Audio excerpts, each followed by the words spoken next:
ഈ 2018 പ്രളയം മനുഷ്യനിർമ്മിതമാണ് എന്നുള്ള ചില ആരോപണങ്ങളൊക്കെ വളരെ കൃത്യമായി പുറത്തു വന്നിട്ടുണ്ടല്ലോ. അതെ, കെ കൃഷ്ണൻകുട്ടി തന്നെയാണ് ഇക്കാര്യം ആ വിഷയത്തിൽ ഒരു സൂചന നൽകുന്ന അദ്ദേഹത്തിന്റെ ബൈറ്റൊക്കെ വളരെ പ്രധാനപ്പെട്ട ഒരു വാർത്തയായി നമ്മളൊക്കെ സംപ്രേഷണം ചെയ്തതാണ്. ഐസൻ അത് അംഗീകരിക്കൂ? പറ്റില്ല, ഞാൻ പറഞ്ഞുതരാം.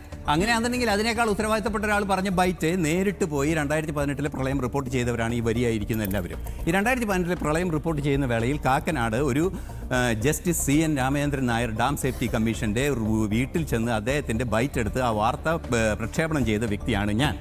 എന്നോട് ഡാം സേഫ്റ്റി കമ്മീഷനായിരുന്ന CN രാമചന്ദ്രൻ നായർ പറഞ്ഞത് ഡാം സേഫ്റ്റി പോളിസി വയലേറ്റ് ചെയ്തിട്ടില്ല എന്നാണ്. അത് ഇന്നും ഫയലിലുണ്ട്. നിങ്ങൾ നുണ പറയരുത്, പരിഹസിക്കരുത്.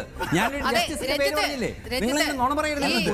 ജസ്റ്റിസിന്റെ പേര് നിങ്ങളുടെ നുണയൻ പ്രസ്ഥാനം, ഈ കോൺഗ്രസിന്റെ നുണയൻ പ്രസ്ഥാനം. ചേട്ടൻ പറയുന്നത് പൂർണ്ണ വാസ്തവമല്ല. അതിലൊരു കാര്യം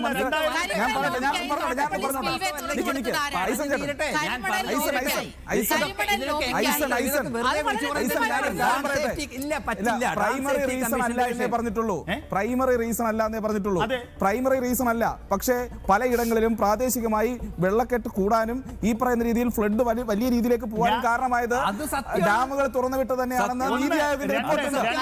അടുത്തൊരു കാര്യം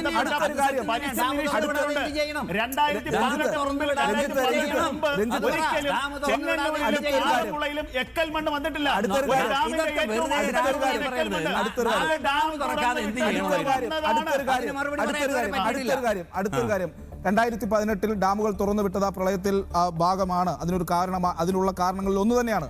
ആ വാദത്തോടൊപ്പം തന്നെ ഞാനൊരു കാര്യം പറയട്ടെ. ഇപ്പോൾ VD സതീശൻ പറഞ്ഞൊരു കാര്യമുണ്ട്, ഡാമുകൾ തുറന്നുവിട്ട് ഇവിടെ വെള്ളപ്പൊക്കം ഉണ്ടാക്കാൻ നോക്കിയെന്ന് ചില വാർത്തകൾ പ്രചരിച്ചിരുന്നു എന്നുള്ളത്. അതും പച്ചക്കള്ളമാണ്. അദ്ദേഹം പറഞ്ഞതിനായിരുന്നെങ്കിൽ അദ്ദേഹത്തിന്റെ വാർത്താ സമ്മേളനം നടക്കുന്ന സമയത്ത് തന്നെയാണ് കോഴിക്കോട് ജില്ലയിൽ ചങ്ങരോത്ത് പഞ്ചായത്തിലടക്കം വെള്ളക്കെട്ടുണ്ടാകുന്നത്. അതിന് കാരണമായതും സമാനമായ രീതിയിൽ ഡാമുകൾ തുറന്നുവിട്ടത് തന്നെയാണ് എന്നുള്ളതാണ് നമുക്ക് കിട്ടിയിരിക്കുന്ന റിപ്പോർട്ടുകളും നമ്മളുടെ മാധ്യമപ്രവർത്തകർ കൃത്യമായി അവിടെ നിന്ന് റിപ്പോർട്ട് ചെയ്തിട്ടുള്ളതും. അത് കോഴിക്കോട് കക്കയം പെരുവണ്ണാവഴി ഡാമുകൾ തുറന്നുവിട്ടത് കൊണ്ട് ക്രമാതീതമായി വെള്ളം ഉയരുമ്പോൾ 10 സെന്റിമീറ്റർ 5 സെന്റിമീറ്റർ തുറന്നു വിടാനുള്ള ഡാമിനകത്ത് വെള്ളം കെട്ടി നിർത്താൻ പറ്റില്ല. എന്റെ പ്രജിത്തെ കുറേശ്ശെ ഷട്ടർ താഴ്ത്തിയേ പറ്റുള്ളൂ. നിങ്ങൾ ഈ പറയുന്ന രീതിയാണെങ്കിൽ 2018 നിങ്ങൾ 2018 ഇങ്ങനെയല്ല. സ്വാഭാവികമായും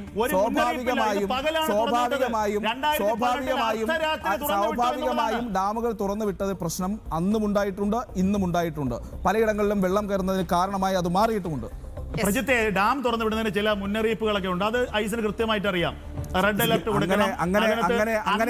അങ്ങനെയാണെങ്കിൽ ജൂലൈ ഈ പറയുന്ന 31-ാം തീയതി വന്ന റിപ്പോർട്ട് അനുസരിച്ച് 31-ാം തീയതി IMD കൊടുത്ത റിപ്പോർട്ട് അനുസരിച്ച് എന്തുകൊണ്ട് സംസ്ഥാന സർക്കാർ ആക്ട് ചെയ്തില്ല? സംസ്ഥാന സർക്കാർ കള്ളം പറഞ്ഞ എന്തിനാണ്? IMD റിപ്പോർട്ട് കൊടുത്തിട്ടില്ല എന്ന് കാലാവസ്ഥ തലപ്പത്തിരിക്കുന്ന ആളാണ് കള്ളം പറഞ്ഞത്. മുഖ്യമന്ത്രിയാണ് ചെയർമാൻ.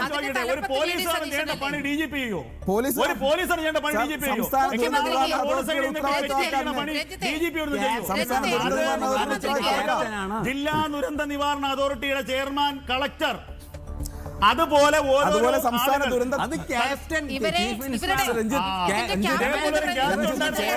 ഇതേപോലെ ഒരു ക്യാപ്റ്റൻ ഉണ്ടായിരുന്നപ്പോഴാണ് 483 മരിച്ചത്. അന്ന് ക്യാപ്റ്റൻ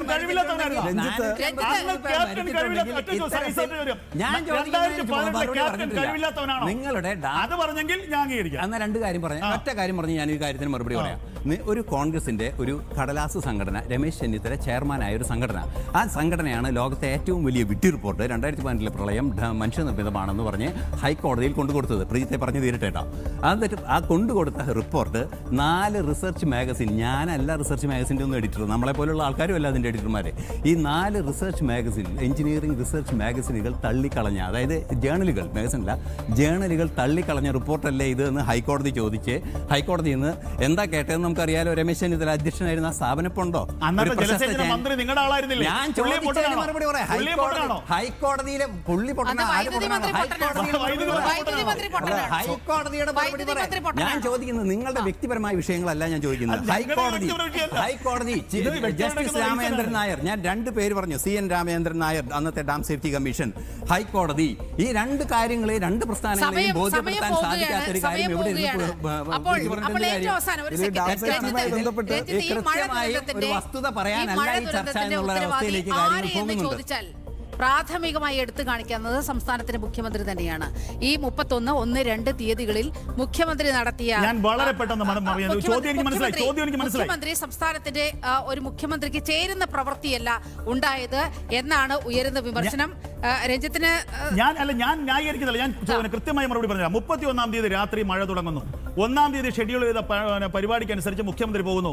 2-ാം തീയതിയാണ് മരണമടക്കം ആരംഭിക്കുന്നത്, ഉരുൾപൊട്ടലടക്കം സംഭവിക്കുന്നത് 1-ാം തീയതി രാത്രി അർദ്ധരാത്രിക്ക് ശേഷം 2-ാം തീയതി പുലർച്ചെ 2:30-ക്കാണ്. അതിനുശേഷം മുഖ്യമന്ത്രിയുടെ ഷെഡ്യൂൾ നിങ്ങൾ എടുത്തു നോക്ക്. അതിന് മുൻപ് ആരെങ്കിലും ഒക്കെ ചേർന്ന് ആഹാരം കഴിച്ചിരിക്കാം. ഞാൻ മുഖ്യമന്ത്രിക്ക് ഇതിലുണ്ടായ വീഴ്ച അംഗീകരിക്കുന്നു.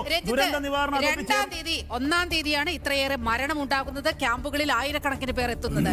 2-ാം തീയതിയാണ് ജ്വല്ലറി ഉദ്ഘാടനത്തിന് കൊച്ചിയിൽ 2-ാം തീയതിയാണ് ഈ കൊച്ചിയിൽ ഉദ്ഘാടനത്തിനായി വി.ഡി. സതീശൻ ചെല്ലുന്നത്. നമ്മൾ ഈ ചർച്ചയൊന്ന് വൈൻഡപ്പ് ചെയ്യണം. ഈ മഴ ദുരന്തത്തിന്റെ ഉത്തരവാദി എന്ന് ആരാണ് എന്നാണ് റൈറ്റ് സൈഡ് ചോദിച്ചത്. വളരെ കൃത്യമായി അത് ഉത്തരവാദിത്തപ്പെട്ട ആളുകൾ ആ സീറ്റുകളിലിരുന്ന് ഉത്തരവാദിത്വം നിർവഹിക്കേണ്ടതിന് പകരം മറ്റ് പരിപാടികളുമായി പോയി. അപ്പോൾ സ്വാഭാവികമായും ഒരു സംവിധാനത്തെ ചലിപ്പിക്കേണ്ട ഒരു കേന്ദ്ര ബിന്ദു ഇല്ലാതിരുന്നതാണ് ഇത്ര വലിയ പ്രശ്നങ്ങൾക്ക് കാരണമായത് എന്നാണ് ഉയരുന്ന രാഷ്ട്രീയ വിമർശനങ്ങൾ.